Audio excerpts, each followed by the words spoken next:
company. Again. I am Wiggly from the Smart Wrestling Fan, a Trapdoor, and lots of things. And this show. That's right. And I'm Lightning Mike Quackenbush, also of this show. And today on the show, as we like to call it, or sometimes as the fans call it, Chikara's Podcast A Go-Go. Ooh, I think I already rolled the graphic. Did you? Am Yeah, I off time? We'll fix this in post. Joe will fix it in post. This is Chikara Podcast A Go-Go, episode 932. And this week we've got news and updates about our King of Trios tournament coming up in the month of February. All kinds of assorted clips, talk, and whatnot from our show Once in a Lifetime back in the month of September, and plugs for websites you may or may not visit. Now, coming up right now is a clip from our September 22nd, 2006 show. Here is my old friend, and in fact, I think making his first appearance on the podcast, Reckless Youth, Tom Carter, going one-on-one with Gran Akuma. Won't you have a look?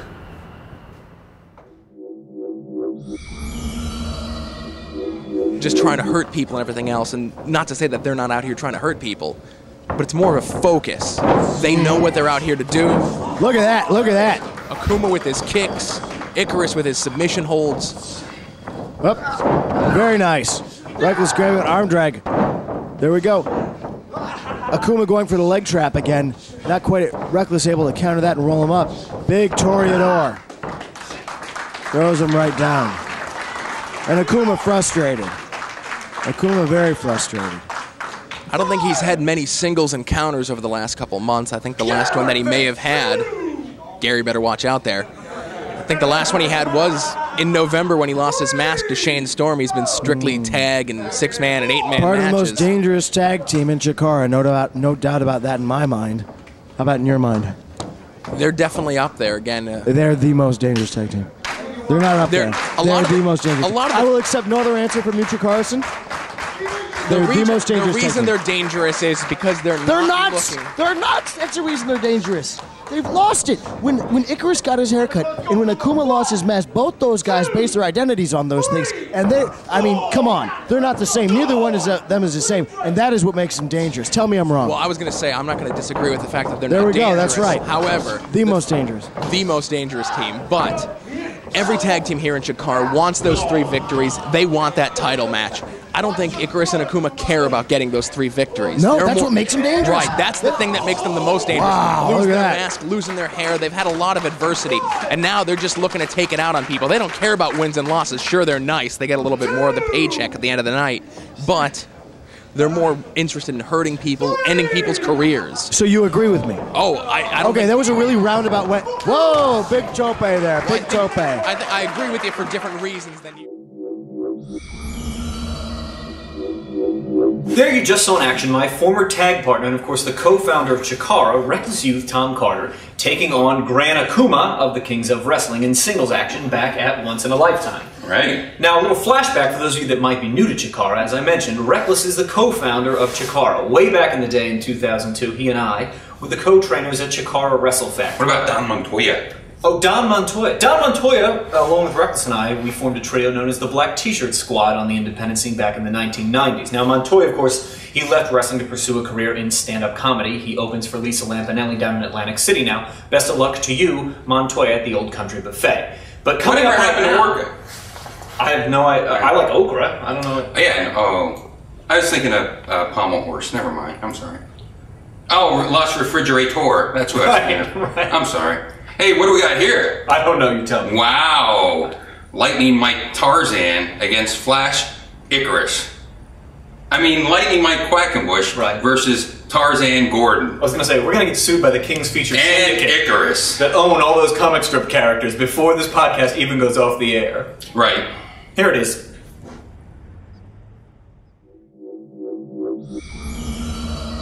Look at the hazy look in Icarus's eyes. He doesn't know where he's at.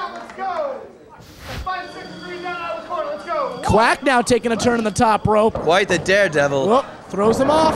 3-quarter roll. Quack knows where he's at. Tilt-a-whirl. Nope, sits on him. There's that British Falls DDT. Right on the back of his head. Could be setting up that neck for the burning wings of Icarus. A move that put Jolly Roger out of wrestling, move that put Mr. Zero out of wrestling, move that put DJ Skittles out of wrestling, put Private Eye out of wrestling. Private Eye? Private Eye, you heard me. Remember him? Oh, God rest his soul. Mr. Ball. Yes. He's not dead, he's just out of wrestling. Up to a vertical basis, though. Anyway, the point is that move is very dangerous. Oh no! Black Tornado Slam! Holds on when it wraps around, shoulders to the mat. 1, 2, oh, only 2. These two have been intertwined in each other's Chikara careers for a few months now. Going back and forth, Icarus with pinfall victories over Mike Quackenbush. I don't think Icarus knows where he's at right now, Remsburg. There's an echo on here. I swear I said that about 2 minutes ago. Well, I say it again. Oh, now setting him up now. Oh, this could be QD2 if he's got the legs hooked. Nope. Icarus slips out the back door. Elbows to the gut. Ooh, right to the back, right between the shoulders. Oh, pedigree. That's the setup if he wants it. 1, 2. Ooh, 2 3/4. Icarus not opting to go for the burning wings of Icarus, trying for a pinfall victory. Arguing gets you nowhere. Oh, Icarus having now a temper tantrum. Maybe he needs to call the ambulance. LOL. LOL. ROFO. LMAFO. Now all he's doing is giving Quack an opportunity to regain some energy, to get back to his feet. Now he's just waiting for him, stalking his prey almost as Icarus. Oh, sit out clothesline. Throws his entire body weight behind it. Oh, can't believe it. Get him his pacifier, Mantis. Come on now, Remsburg. Enough is enough. It's time for a change, and Quack can certainly agree. Needs to change the momentum of this match. Swings with that clothesline. Oh! Palm strike. You know how that feels, Mantis. Should be outlawed. Oh! Chop right between the shoulder blades.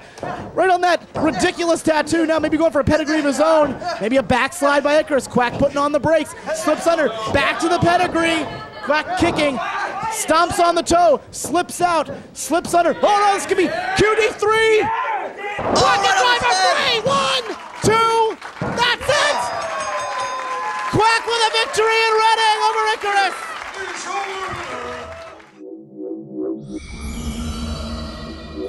Well, there you just saw yours truly taking on Icarus from Once in a Lifetime. Now, if that match or anything you've ever seen here on Chikara Podcast A Go-Go intrigues you to see more Chikara action, you can, of course, tune in every Monday night when a new Podcast A Go-Go comes out, or you can race to smartmarkvideo.com and pick up all of our exciting DVDs, including best ofs from previous years and all of our current titles as well. Now, I'd be remiss if I didn't tell you, February 16th, 17th, and 18th, Chikara's back in action with King of Trios. We're in Hellertown, Barnesville, and Philadelphia, respectively, for all the info on King of Trios. Not only the 16 trios involved, but non-tournament matches and all that hoo-ha. Plus the Vogue dance-off. The Vogue dance-off on night 3, don't forget that, and the new shoot interview with Dave Coulier coming out only at King of Trios. You must go to ChikaraPro.com. But there's other stuff to see on the internet, isn't there, Mr. Wiggly? That JapaneseMove.com.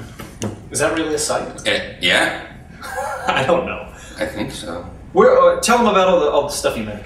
Normally you can find me down at Joe's Bar and Grill, and I got nothing. Don Pablo's Mexican restaurant, where you dragged us. Dan Pablo's, that was good. Yeah, I don't know why we're plugging them. The food was kind of Yeah, it was okay. Hey, but go to wigglysworld.com. You can find out all the little things. You click on the widgets, close them out. They don't open back up. I'm working on it, maybe. And then go over to ChikaraPro.com, and of course ChikaraPodcast.com and SecretPants.net, and I'm wearing pants.org. And if you do this in that order, it will open up an Easter egg on your computer, which will show you a clip that you cannot find in any other place. So that's Konami code a little bit, but upside down. More or less. Too chatty, this one? Sorry. It's Tune in next week, everybody. Less chatter, more action!